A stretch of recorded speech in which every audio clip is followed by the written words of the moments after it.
Hey, bienvenue dans un vlog. On se retrouve, j'ai craqué, dans un cadre un peu spécial. C'est en fait le lieu de mon stage. C'est la bibliothèque dont je me suis occupée ces 3 derniers mois. C'est à la Maison des Cultures Asiatiques à Lyon. Dans 3 jours, j'ai fini mon stage. Donc là on est le vendredi 6 décembre et j'aimerais bien prendre quelques mangas. Voilà, il y en a à peu près 1400-1500 pour les lire parce que ce sera le dernier week-end où j'aurai l'occasion de profiter un peu de la bibliothèque de mangas dont je me suis occupée avec acharnement, avec beaucoup de sueur et d'énergie et de persévérance, parce que trier 1500 mangas c'était pas du gâteau, voilà. On dirait pas qu'il y en ait beaucoup, mais en fait sur chaque étagère, comme vous voyez, il y a 2 étages en fait. Donc en vrai ça fait quand même pas mal de mangas et en plus il y a tellement peu de place ici qu'on en a en stock en plus. Du coup j'ai dû trier, faire un peu une sélection pour voir lesquels je mets dans la bibliothèque, lesquels je garde dans la réserve. Alors pour les grands formats on les a mis ici, enfin je les ai mis ici parce que c'est moi. Voilà, donc il y a quelques titres qui ont l'air pas mal intéressants. Tout en haut pour les... Oh non! Il y a des travaux, j'en ai marre. Bon, je sais pas combien de temps ça va s'arrêter, mais on va en profiter. Tout en haut, du coup, pour les cochons, ce sont les hentai, les mangas érotiques, pornographiques. Voilà, il y a aussi des titres qui me paraissaient problématiques. Et j'ai pris la liberté de les mettre tout en haut. Notamment, il y a un Forbidden Love ici, qui est un manga autour d'une histoire d'amour entre un frère et une sœur. Et il y a des scènes de non-consentement pas très ouf, quoi. Je suis désolée pour les bruits de travaux, hein, mais je peux rien. On a également une sélection de mangas en japonais. Voilà, si vous êtes en train d'apprendre cette belle langue, et bah venez faire un tour. Il y a des mangas genre Olive et Tom, Senseiya, Yu Yu Hakusho, Dragon Ball Z et plein d'autres en manga pour entraîner votre compréhension écrite. En haut, ici et un peu derrière, là, sont les mangas pour les plus de 15 ans. Donc il y a des mangas où il y a une violence ou une nudité exacerbée. Et du coup, c'est pas dans la main de gens de gamins de 10 ans, quoi, vous voyez. Donc j'ai préféré les mettre un peu en haut comme ça. Et c'est dommage que ce soit un peu caché tout en haut, parce que c'est la plus belle sélection, genre tout en haut, tout derrière caché, il y a 20th Century Boy, tout là-bas, là, il y a Monster, enfin voilà, du coup c'est de beaux titres qui sont un peu cachés, donc faut un peu fureter. Et ensuite, tout ça, c'est pour tout le monde, voilà, c'est tout public. Voilà. Et en vrai, il y en a pas mal, hein. Il y a pas mal de titres. C'est quand même une vieille collection. Il y a pas mal de titres méconnus pour notre génération. Et du coup, ça peut permettre de découvrir plein de beaux titres. Il y a également des manhwas si vous voulez en découvrir. Et voilà, donc je vais choisir mes proies. Et on verra.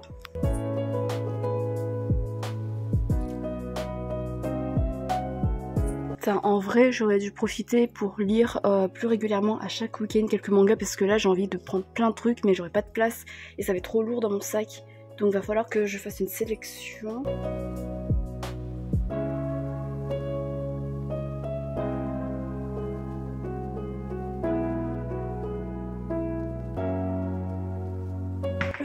J'en ai déjà pris 1, 2, 3, 4, 5, 6, 7, 8. Bon, elle est super moche ce cadrage, mais c'est pas grave. Qu'est-ce que je peux prendre? Ça, c'est un manga que je devais regarder depuis longtemps, Ping Pong. Ça a l'air vraiment pas mal. Et je sais que l'anime, en vrai, il m'intéressait de ouf à une époque, et il faudrait que je le tente parce qu'il a l'air assez spécial. Je crois que j'ai fait ma sélection. En fait, j'ai privilégié des mangas où je peux prendre au moins 2 tomes, parce que... je ne suis pas un ange, j'aimerais bien le lire. De Ayazawa. J'avais présenté Paradise Kiss que j'avais pu lire aussi. Ouais, donc je privilégie les mangas dont je peux prendre au moins 2 tomes pour faire un véritable avis. Ah putain, le pavillon des hommes, j'aimerais bien aussi. Ah là là, mais... Putain, mais je vais être... Putain, ça va me défoncer le dos. Ça c'est quoi? Je vais pas m'arrêter. Comme elle. J'aurais bien essayé. C'est un vieux manga, mais ça peut être... En tout cas, ça va me faire pas mal de lectures pour ce week-end. C'est cool. Bon, je vous laisse, je retourne à ma sélection et on verra avec combien de milliers de mangas je vais sortir à la fin. Putain, lui aussi, elle a l'air cool. Bon, bah à plus. Bon, voilà, j'ai réussi à tout caser dans mon petit sac à dos. J'ai l'impression d'être une voleuse à essayer de tout mettre comme ça. On verra comment tout ça se passe et j'ai très hâte de vous en parler. Enfin, j'espère, si c'est bien. Voilà, voilà. Hey, rebonjour ma grosse tête, on est le soir et du coup je suis chez moi et je vais ranger les mangas que j'ai dérobés tout à l'heure à mon lieu de stage. Et en fait je me dis, en un week-end, genre, je vais lire tout ça, quoique. J'ai quand même lu les 600-700 chapitres de Kingdom en une semaine. Ouais mais c'était une semaine. Bon, je vais vous montrer un peu. Je vais les mettre sur cette table. Il y a ce manga là. Putain, c'est dur avec une seule main. 3 mangas. 3 tomes. 3 tomes. Ah, il y a un tome, mais c'est un gros. 2 tomes. Tout. Ça, c'est un one shot. Ça, c'est 2 tomes. Ça a l'air bien dark. C'est ça qui m'intéressait. Et voilà, donc ça, c'est ce que j'ai pris ce matin. Et c'est pas tout. Parce que j'ai la fin de la saga de 20th Century Boy à lire, ce qui représente 7 tomes. Il me reste autant, je savais même pas. Voilà, il me reste tout ça. Donc, ça fait combien de mangas là? 1, 2, 3, 4, 5, 6, 7... 26, ça fait 26 mangas à lire en un week-end. Alors, durant ce week-end, je vais pas trop me charger parce que je me dis que je mérite un peu de repos parce qu'après le festival, du coup, j'avais participé à l'organisation de la Japan Touch et ça a été beaucoup de fatigue et j'avais pris que 1 jour et demi de repos avant de réentamer le boulot, donc j'ai pas vraiment eu le temps de reposer. Et ce week-end, en vrai, j'aimerais bien avancer sur le mémoire, genre lire quelques trucs. Mais je vais quand même faire juste le strict minimum. J'aimerais bien coudre aussi, j'aimerais bien coudre une hotte de Noël. Je sais, je voulais faire autre chose. Je sais pas, peut-être dormir, ce serait bien.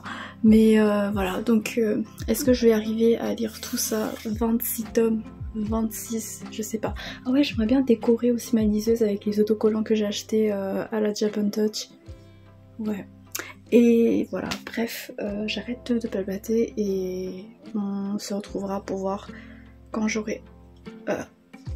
quand j'aurai avancé. Mais en vrai, j'ai hâte. Ouais. Je me dis, si j'ai réussi à gérer une petite Japan Touch le temps d'un week-end, et bah je peux gérer cette pile à lire easy en un week-end. Hey, on est le lendemain, le samedi 7 décembre, il est le matin. Et du coup, le rituel chocolat chaud. Et en plus, qui dit décembre dit... Papa. Vous êtes pas du tout droit, c'est horrible. Je suis vraiment désolée. Je pense que je vais embaucher quelqu'un juste pour me dire quand c'est bien droit ou pas parce que je sais pas voir.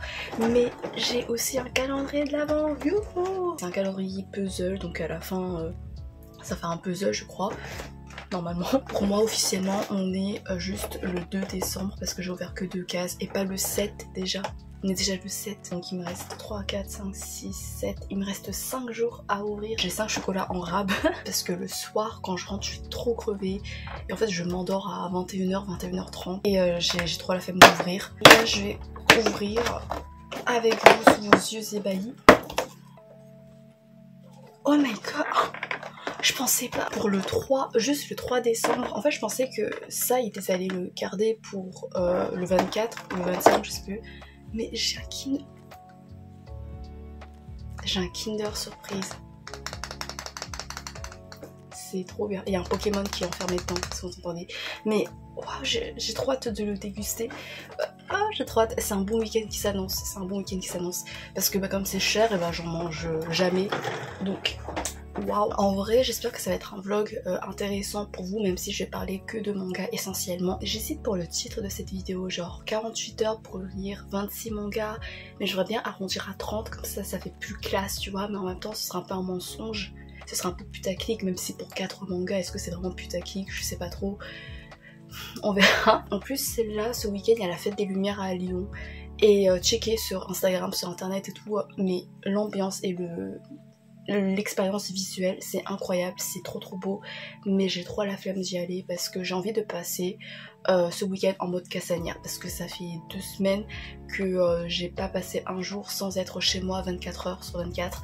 Et en fait, en tant qu'introvertie, et ben, ça me manque. Et je pense que j'aurais pas la force en fait de me recharger mentalement, de recharger vraiment ma batterie sociale en allant dehors à Lyon. Donc voilà, je vais pas vous faire profiter de ce spectacle, mais de toute façon il y a plein de vlogs sûrement dessus parce que c'est trop beau et c'est waouh, donc voilà, ce sera pas ici, on est juste entre introvertis. Bref, je vais arrêter de babader pour rien. Et hier soir, malgré la fatigue, j'ai pu lire 5 mangas, 6 mangas, donc c'est bien, c'est cool, ça réduit ma palle pour ce week-end à 20. C'est quand même 10 mangas par jour, sachant que j'ai d'autres choses à faire. Au pire, je les fais pas. Au pire, hein, on peut pas être parfait, on peut pas être productive H24. J'ai lu ce one shot Out de Masasumi Kakizaki, publié chez Kiun, voilà. Donc c'est trop bien parce que la couverture elle est rugueuse et tout. C'est un one shot donc ça se lit très vite. Et c'est du dessinateur du manga Rainbow. Et du coup ça a apporté un charme particulier pour moi parce que Rainbow c'est un des mangas, des animes qui m'ont plus marqué. Et le graphisme est assez particulier. Je sais pas comment dire, mais ça fait un peu assez solennel, tu vois, avec les traits. J'ai pas trop rentré dans les détails du résumé parce que quand je suis rentrée, je savais pas grand chose. Donc en fait, au début, on rencontre un prota à travers des extraits d'un journal intime, de ce qui paraît être. Dans ce journal, il dit qu'il espère que ses mots vont atteindre quelqu'un, donc on a l'impression, on en déduit déjà que il vient de survivre à une expérience infernale, à une expérience abominable, traumatisante, et qu'il veut en fait transmettre son expérience à d'autres personnes pour ne pas sombrer dans l'oubli. Le but de ce manga, c'est de remonter dans le passé, de voir comment il en est arrivé là. Et d'après la couverture, ça implique déjà une espèce de créature cauchemardesque, dépenaillée, un peu... ouais, il a pas l'air très sympa, tu vois. Enfin après, faut pas trop juger sur les apparences, mais faudrait pas trop tenter également de faire ami si tu le rencontres au fin fond des bois, dans une grotte, vraiment très glauque. Et franchement, quand je l'ai fini, quand je l'ai refermé, je suis en mode putain, c'est diablement efficace, vraiment. En fait, comment ne pas rentrer dans les détails, l'intrigue est divisée en deux. En fait, t'as tout le temps des va-et-vient entre le passé du héros et le présent, et ça fait des parallèles qui sont un peu à interpréter au niveau psychologique, au niveau de l'histoire, de la narration, de l'évolution des personnages, au niveau également d'une certaine thématique. Et cette certaine thématique, c'est la famille. La famille, comment s'est développée dans ce manga, bah je m'y attendais pas parce que je pensais que c'était juste horrifique, mais j'ai l'impression que c'est un peu une sorte de critique de la société, de la pression qu'on met sur la vision de la famille, notamment dans un noyau aussi traditionnel que peut être le Japon parfois. Donc est-ce que c'est ça ou alors je me suis complètement gourée, je sais pas trop. Mais il y a aussi ce côté très glauque où t'as pas forcément beaucoup de peine pour les personnages parce que les personnages ils sont imparfaits, mais imparfait c'est vraiment un euphémisme parce que ils sont tellement pas attachants, ils sont antipathiques.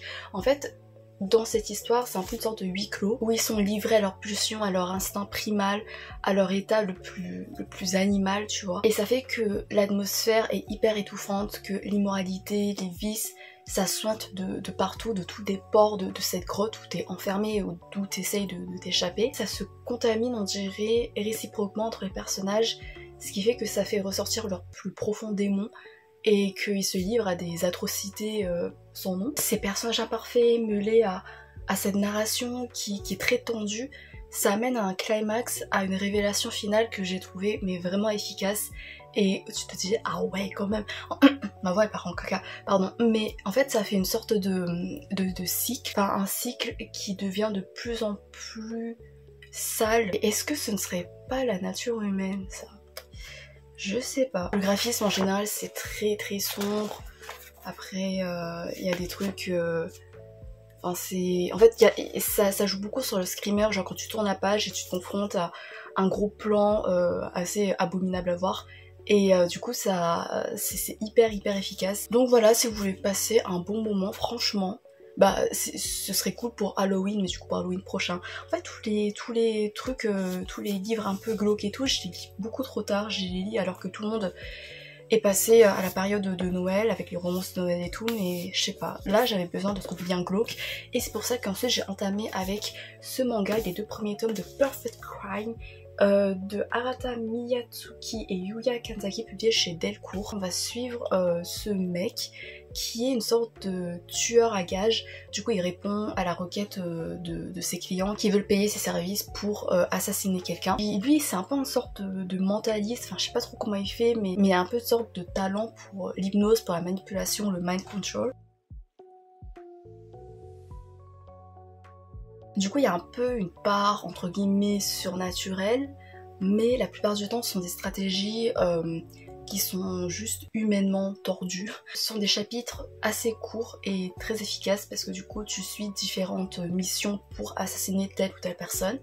Et en fait ce qui donne une dynamique, un rythme assez haletant et assez addictif, c'est que à chaque fois tu sais jamais à quoi t'attendre, parce que la première requête en fait c'est que la surface d'une vérité encore plus tordue, encore plus profonde, avec des personnages qui se livrent à leurs ressentiments, à leur désir de vengeance, à leur obsession, à des jugements hâtifs, et en fait le protagoniste va exploiter tout ça pour mettre en scène des exécutions qui sont macabres et qui sont amères et poignants. Et en fait les personnages, ils se retrouvent piégés par leur propre ignorance et par leur propre vice, parce que ils sont obsédés par une version erronée de la vérité qui pourchasse, et du coup à partir de cette vérité là ils vont demander des choses horribles du coup à ce protagoniste sans avoir vraiment une version, une vision globale de l'histoire, ce qui fait qu'ils vont exécuter leur propre justice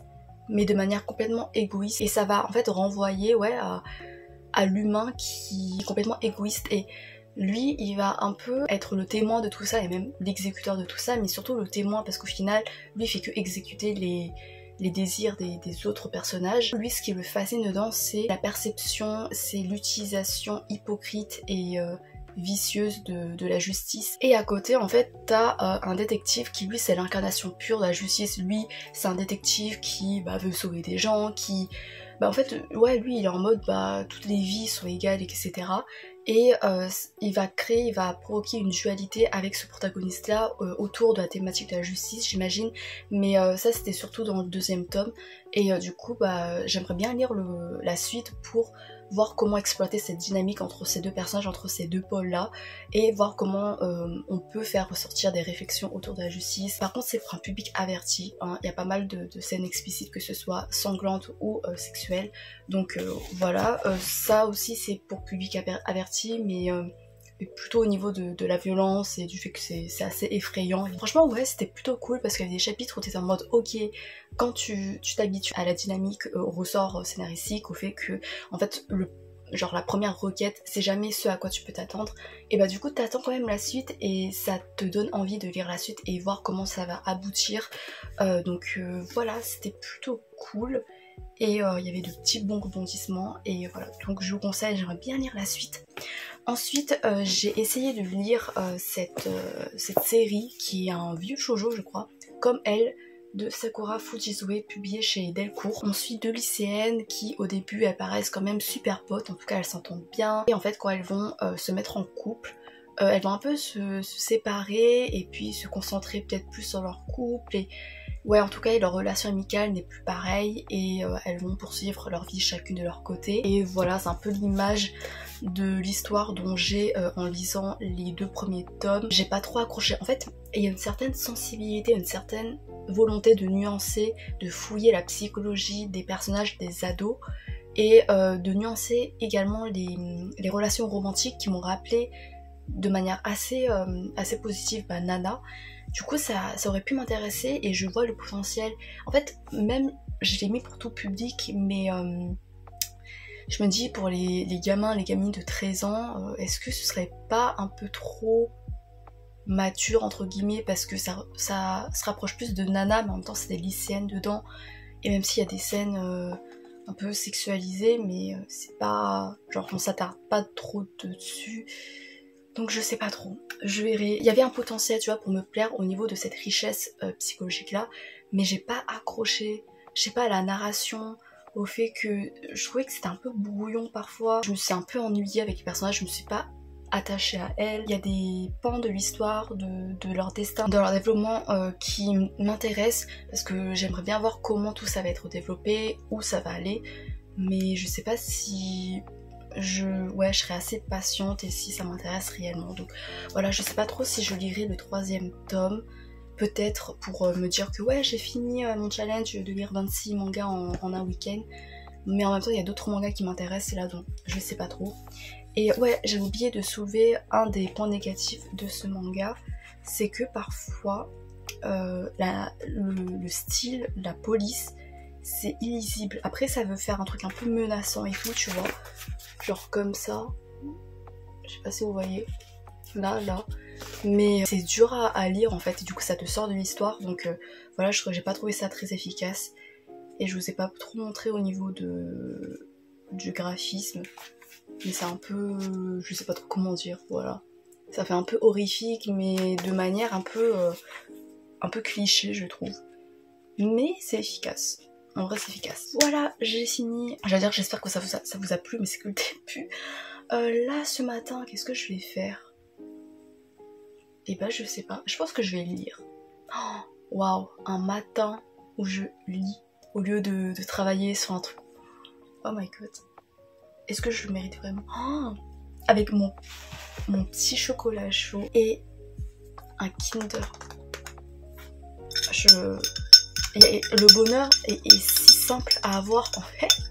Donc voilà, j'ai hâte de vous retrouver pour parler de mes autres lectures et let's go!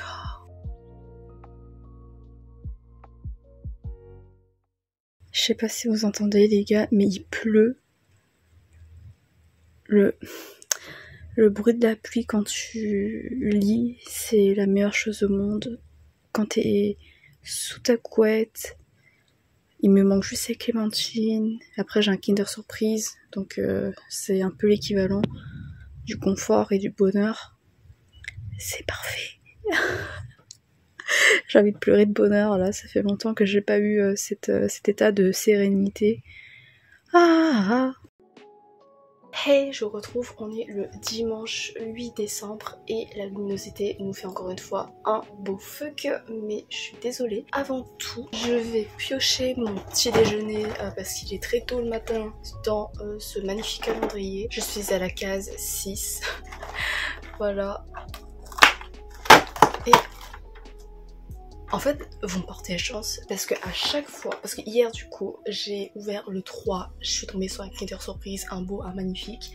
Ensuite, entre temps, pendant l'après-midi, j'ai ouvert le 4, le 5, c'était bon mais sans plus. Et là, avec vous, je retombe sur...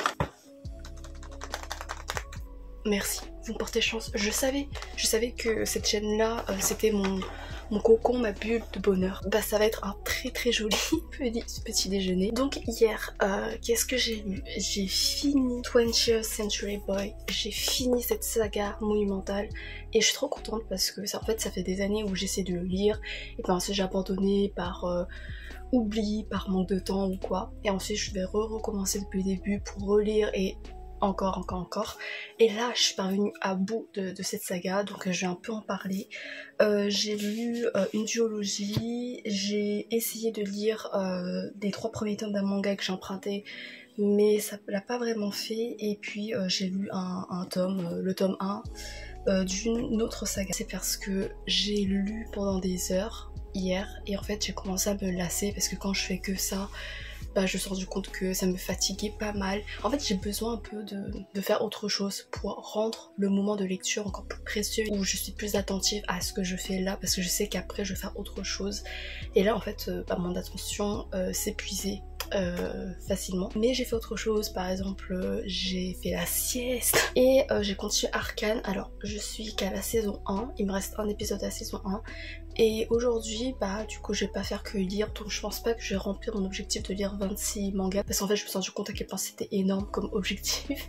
Si je veux faire autre chose à côté et que je vais pas passer 48 heures à lire, peut-être entamer enfin la saison 2. J'ai un peu bossé aussi et je vais faire un peu de couture parce que j'ai besoin de faire quelque chose de créatif, de manuel pour un peu me réveiller et sentir que j'ai fait quelque chose de concret dans ce week-end là, tu vois. Enfin, même si la lecture c'est concret, que ça m'apporte, ça m'enrichit, mais j'ai besoin d'une autre activité artistique. Donc je vais un peu revenir sur mes lectures. J'ai pas trop parlé parce que je sens que je vais avoir la flemme au montage en fait de devoir tout monter et si je peux pas pendant 10 minutes pour chaque manga ça va pas le faire. Mais du coup j'ai fini 20th Century Boy de Naoki Urasawa, le dieu. Il est pas mort hein, mais voilà, c'est juste pour montrer que c'est Dieu. Publié chez Génération Comics, c'est l'auteur de Monster qui est mon seinen préféré ever de tous les temps, qui c'est part de ma culture, de ma religion, tu vois. Monster qui est un coup de cœur ultime. J'en ai parlé dans une de mes vidéos dédiées à mes mangas préférés, si vous voulez je mettrai en barre d'infos.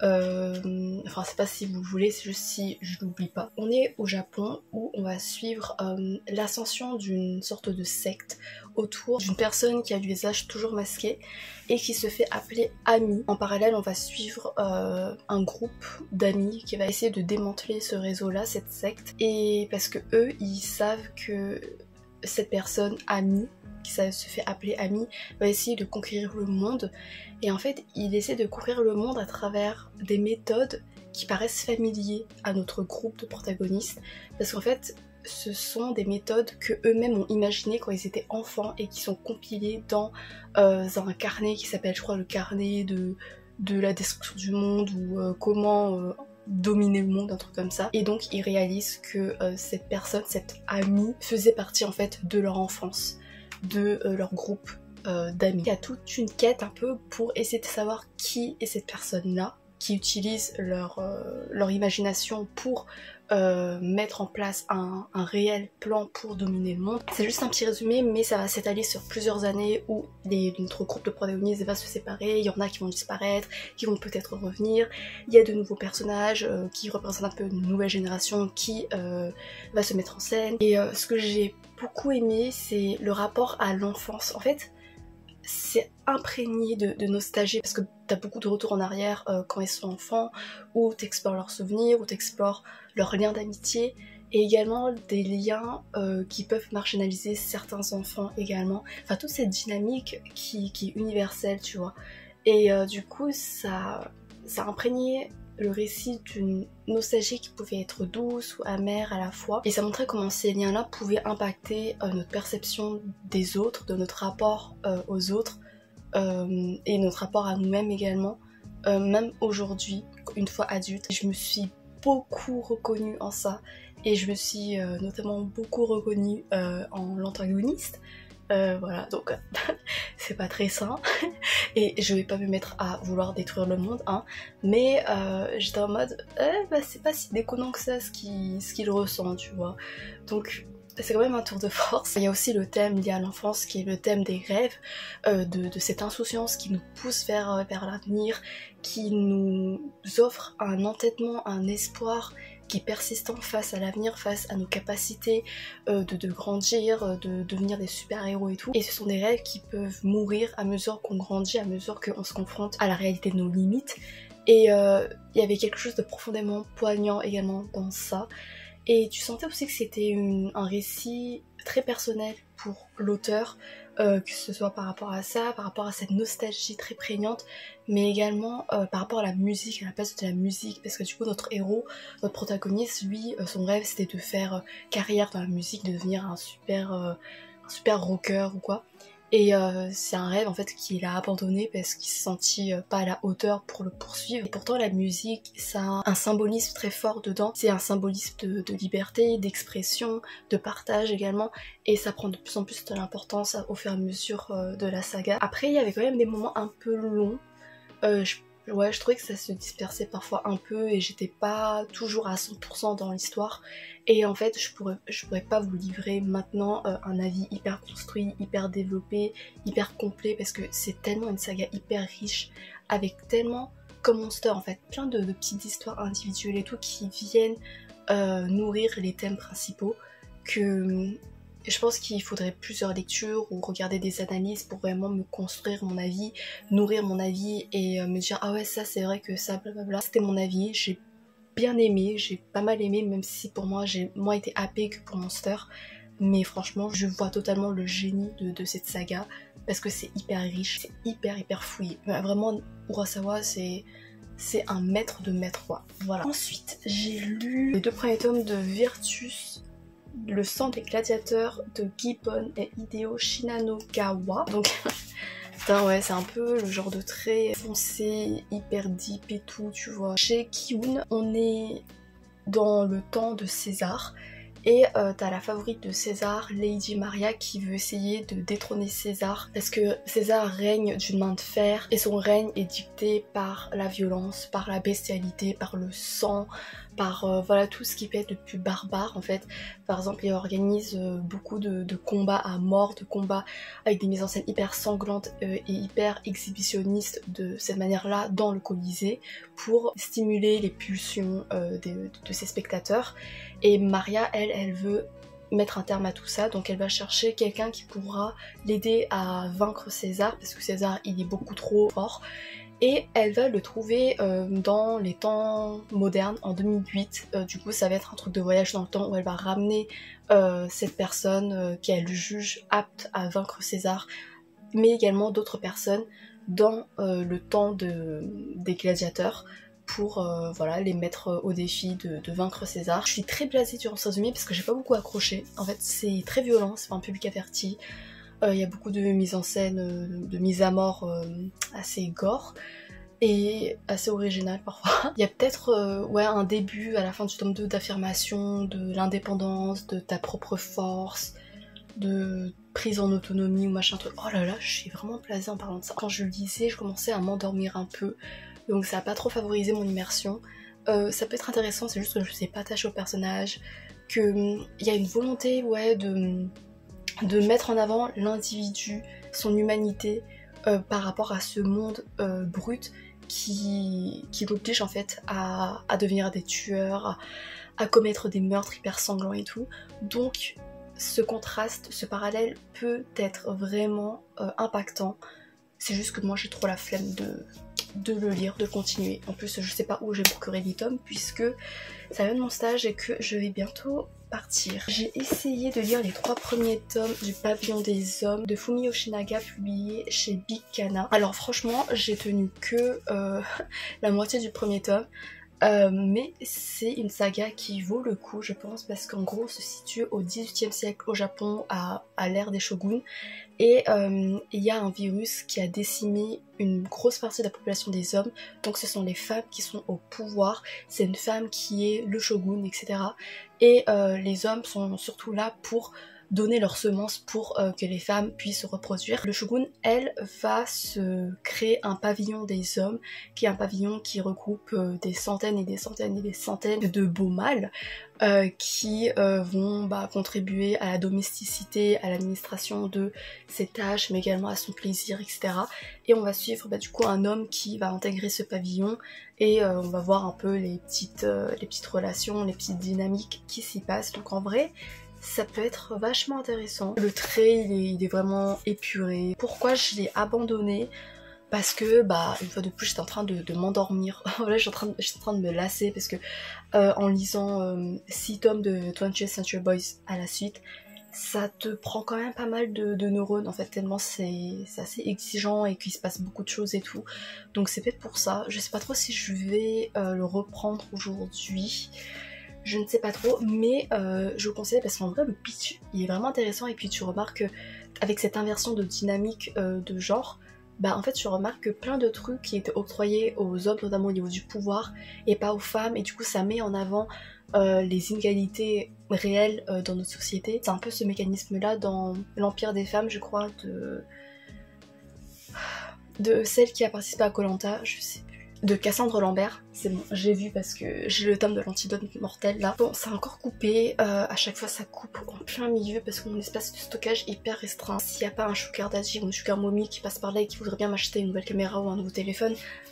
Oui, du coup le pavillon des hommes, je vous parlais du fait que le renversement déjà en fait mettait en avant les qualités, le sexisme, etc. Notamment au niveau de la reproduction parce que du coup là les hommes ils sont juste vus comme des... j'allais dire un truc hyper vulgaire. Ouais, en gros ils produisent de la semence quoi et du coup c'est leur principale utilité. Sauf que là aussi ça met en avant la pression des femmes à devoir enfanter et il y a ça qui a pas forcément beaucoup changé. Donc voilà, je sais plus après ce que je voulais dire. J'ai oublié, mais anyway, je vous recommande quand même si moi j'ai pas fini. Et ensuite, du coup comme j'ai enchaîné quand même pas mal de lectures assez assez dures, assez gore, assez matures ou quoi, je voulais un truc un peu chill. Et je pensais le trouver avec Solanine de Inyo Asano publié chez Made In. Inyo Asano, peut-être vous le connaissez avec Bonne Nuit Poun Poun, voilà. Et j'aurais dû me dire que comme c'est l'auteur de Bonnie Poon Poon, et ce serait pas une lecture forcément fastoche avec Solanine. En gros on va suivre un jeune couple qui va déménager à Tokyo. Ça fait 6 ans qu'ils sont ensemble et ça fait 1 an qu'ils vivent ensemble. Et la fille elle est employée de bureau et elle déteste son travail. Enfin c'est pas assez stimulant, elle se sent hyper restreinte dans sa liberté, etc. Et le mec lui il est également dans une petite boîte, il gagne pas beaucoup. Et à côté il est dans un petit groupe de musique en guise de passe-temps et la fille au bout d'un moment elle va décider de démissionner en fait, elle va essayer de s'épanouir autrement. Donc on va suivre le quotidien de ce couple qui va essayer de se démerder à Tokyo et c'est très doux, très délicat, très tendre mais c'est également très réaliste, c'est vraiment du réalisme pur et dur de la vie d'adulte, de cette transition plutôt entre l'adolescence, la fin d'adolescence et le début de l'âge adulte parce que du coup eux ils ont 23-24 ans et on leur dit à chaque fois oui il faut arrêter de te comporter comme un bébé, il faut vraiment que tu deviennes adulte, que tu délaisses toutes ces illusions de grandeur ou du fait que tu vas réussir dans ta vie en poursuivant une quête de liberté et d'épanouissement trop marginale. Du coup ça fait mal parce que on est tous passés un peu par ce genre de désillusion de manière brute et de manière très amère. Eux ils sont à la poursuite de leur réussite professionnelle, sociale et ils font pas forcément les bons choix mais comme tout autre être humain, il y a des réflexions, il y a la recherche du bonheur qui est très mise en avant mais c'est pas très naturel, enfin c'est pas quelque chose de négatif mais dans le sens où c'est forcé tu vois, genre tu te dis si je vais dans cette voie là je vais être heureux et peut-être que c'est vrai comme dans des mangas dans One Piece où tu vois la quête de liberté c'est le truc plus important mais de manière réaliste si t'appliques ces valeurs là, cet idéal là à ta vie il y a quand même pas mal de contraintes qui rentrent en jeu, de paramètres qui vont te restreindre dans cette quête là parce que t'as des obligations, parce que t'as des responsabilités en tant qu'adulte et du coup c'est pas une quête forcément linéaire, c'est pas une quête forcément facile et c'est bien retranscrit, il y a des phrases et des citations qui font écho à des parts vulnérables de toi, des parts de doute, de questionnement propres à toi et propres en fait à tout le monde parce que c'est assez universel comme questionnement. Donc voilà. Et parfois il y a des moments un peu drôles aussi, il y a des moments tendres où ça se re-questionne également sur tes perspectives de grandeur, enfin tu sais le fait de devenir millionnaire, de voyager partout dans le monde, enfin d'avoir une vie épique quoi. Et en fait ça re-questionne ça pour se focaliser sur finalement une vie plutôt banale qui est commune à la plupart des mortels en ce monde. Et d'y voir une préciosité et de voir que au final le bonheur peut se tapir dans cette vie là plutôt que dans une vie de grandeur, de prestige, etc. Et que t'as pas forcément besoin de voir grand pour être heureux. Il y a aussi ça parfois chez certains personnages et à la fin de ce tome 1 j'étais mais du coup je vais commencer le tome 2 parce que à la fin du tome 1 j'étais en mode mais c'est atroce, enfin, quoi. Donc voilà, je vais continuer, c'est sûr et certain. Mais là, je vais étudier un peu, parce qu'il serait temps. Et je vais boire mon chocolat chaud matinal aussi. Oh, j'ai trop hâte. Bref, voilà, ça me rend trop heureuse. Et à toutes. Hey, dans cet angle un peu dégueulasse, mais bon. On est midi et j'ai passé ma matinée à étudier et à lire, enfin à étudier. Je suis pas très contente de mon avancée parce que je suis dans ma phase de procracra et du coup j'avance difficilement. C'est très ardu comme processus en ce moment. Donc voilà, en fait je me dis que plus tard j'aurai le temps pour bien me poser, pour pouvoir revenir dessus, alors qu'en fait ce matin c'était le parfait moment pour m'y mettre, vraiment. Mais ouais, j'ai avancé de manière très simpliste, j'ai fait des petites tâches pour me donner un peu l'illusion que j'ai bien travaillé alors que je sais pertinemment que non. Mais bon, on verra. Sinon, j'ai pu lire un peu, du coup j'ai fini le tome 2 de Solanine, là c'est le tome 1, mais j'ai la flemme d'aller prendre le tome 2. Et en fait c'est une duologie, donc j'ai fini cette série. Et je vais pas trop revenir sur mon ressenti parce que ça a pas vraiment changé depuis, à part que ouais, la fin du tome 1, je pensais pas que ça allait dans cette direction-là. Je suis restée quand même assez distante des personnages et tout, mais j'ai quand même eu les larmes aux yeux dans le tome 2. Encore une fois, il y a des moments, il y a des réflexions qui me parlent, et tu te sens moins seule en fait quand tu lis ce genre de choses. Donc ça fait du bien. Et je pense que c'est moins pessimiste que ce que peut être Bonne Nuit Poun Poun, même si j'ai pas tout lu Bonne Nuit Poun Poun, je connais juste par rapport à sa réputation. Mais voilà, donc si vous voulez lire un truc, une petite duologie sympa qui peut résonner en vous, pourquoi pas. J'ai essayé de lire Me and the Devil Blues de Akira Hiramoto, publié chez Big Kana. En gros, ça revient sur la vie de RJ. RJ, c'est je crois un musicien qui a vraiment existé. Là, je crois qu'il va faire un pacte avec un démon qui va lui accorder le talent de musicien, et en échange, bah, il va lui dérober son âme. Et j'ai pas vraiment accroché. Le graphisme, c'est comme ça. Voilà. Je suis plutôt neutre, et les premiers chapitres m'ont pas vraiment donné envie de lire la suite parce que j'ai pas vraiment senti une attache par rapport à cette série, donc voilà, j'ai préféré abandonner. Et j'ai lu le tome 1 de Je ne suis pas un ange de Ayazawa, publié chez Delcourt. Ayazawa, l'autrice de Nana, de Paradise Kiss, j'ai pas aimé. J'ai pas aimé, en fait c'est un shoujo de tout ce qu'il y a de plus banal en fait, c'est vraiment tous les clichés, la jeune lycéenne qui va tomber amoureux d'un bad boy mais qui est pas vraiment bad boy parce que vous voyez elle l'a vu quand il s'occupait d'un petit chaton abandonné dans la rue quand il pleuvait et il semblait tellement doux, enfin, vraiment la scène hyper cliché. Après ça c'est un vieux manga, donc c'est peut-être un peu ça qui a été le moteur de tous les clichés qui sont ensuivis dans l'univers du shoujo. Mais ouais, du coup j'ai lu ça, j'étais... le titre me promettait quand même un bon potentiel en matière de nuances psychologiques, parce que du coup l'héroïne elle est vue comme un ange, comme quelqu'un de hyper solaire, de hyper souriante, mais tu sens que parfois elle a des faiblesses et que cette image d'ange va la nuire et va la restreindre dans l'expression de ses émotions, dans par exemple le fait qu'elle essaie de se cacher quand elle va mal, elle attend de retrouver le sourire pour aller vers les autres, pour ne pas nuire à son image d'ange et ne pas décevoir les autres. Du coup ça aurait pu être hyper intéressant d'exploiter ces textes là, et peut-être que ça va être exploité par la suite. C'est juste que dans ce tome là c'est super centré sur la romance, sur les quiproquos en mode oh là là mais il connaît quelqu'un, une fille, mais est-ce que c'est sa petite amie ou pas. Et en fait pendant tout le long c'est genre des questionnements, il y a des manques de communication alors qu'ils auraient pu s'expliquer en 2 secondes pour résoudre cette miscommunication. Il y avait des problèmes hyper clichés, idiotement, absurdement complexifié. Ça m'a lassé quoi. Enfin vraiment j'ai jusqu'au bout, il y avait pas de... J'ai pas vu la complexité des émotions et de la psychologie qu'offre habituellement Ayazawa. Après peut-être c'est dans la suite hein. Mais là c'était vraiment une mise en place très stéréotypée. J'ai trouvé très romantisé, très simpliste. Enfin c'est pas ce que je recherchais en fait. C'est pas dans le pacte de lecture là, c'est pas ce que j'attends avec cette autrice là quand je vais vers ses œuvres, donc voilà, un peu déçue. Bref, du coup il me reste une dernière saga à essayer de lire et ensuite j'aurai accompli mon challenge, même si du coup j'ai pas tout lu parce qu'il y a des sagas que j'ai abandonnées.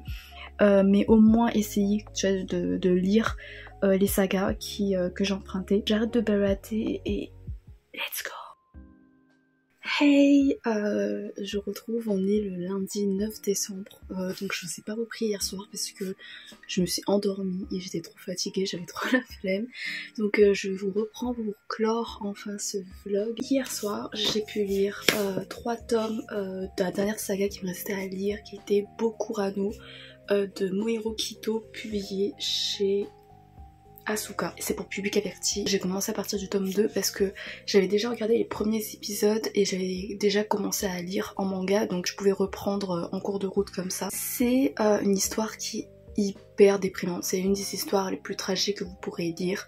En gros, on va suivre un groupe de gamins, de collégiens je crois, qui vont se retrouver contre leur gré, mêlé à un pacte avec une sorte de robot. Il y a 2 robots, 2 machines géantes qui vont se battre quotidiennement. Et ce groupe d'enfants va devoir tour à tour contrôler un des robots pour vaincre l'autre robot et sauver le Japon, en tout cas le monde aussi. À chaque fois que l'un des gamins passe, il meurt.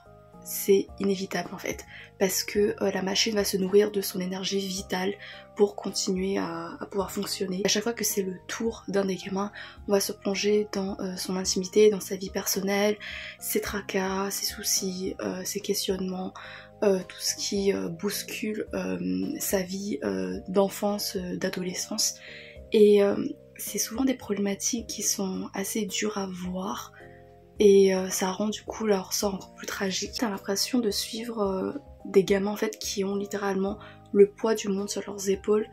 Et ça peut peut-être traduire cette impression que les adolescents peuvent avoir, le fait qu'ils se retrouvent complètement démunis face à des problèmes qui leur paraissent beaucoup trop gros pour eux et qui finissent par les écraser, par les mêler dans un sort qui dépendent même pas d'eux parce qu'ils n'ont pas les outils pour se défendre ou tout comprendre. Je crois. En fait, je sais pas trop parce que tu sens qu'il y a une métaphore sous-jacente, mais c'est un peu dur pour moi pour décortiquer. Et en fait, c'est une œuvre à laquelle je voulais vraiment accrocher. Et c'est pour ça que je redonnais à chaque fois une seconde chance.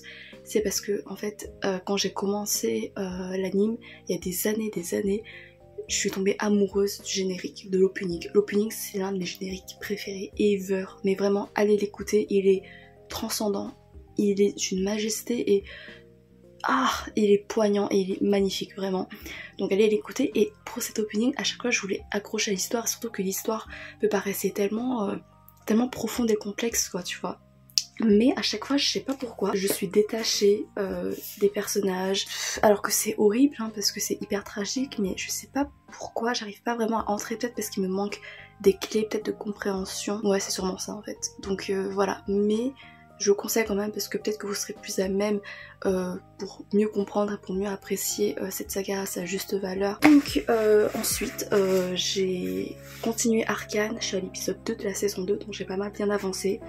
Et je voulais juste faire mention spéciale à Vi parce que je suis amoureuse d'elle. Voilà. Elle est incroyable.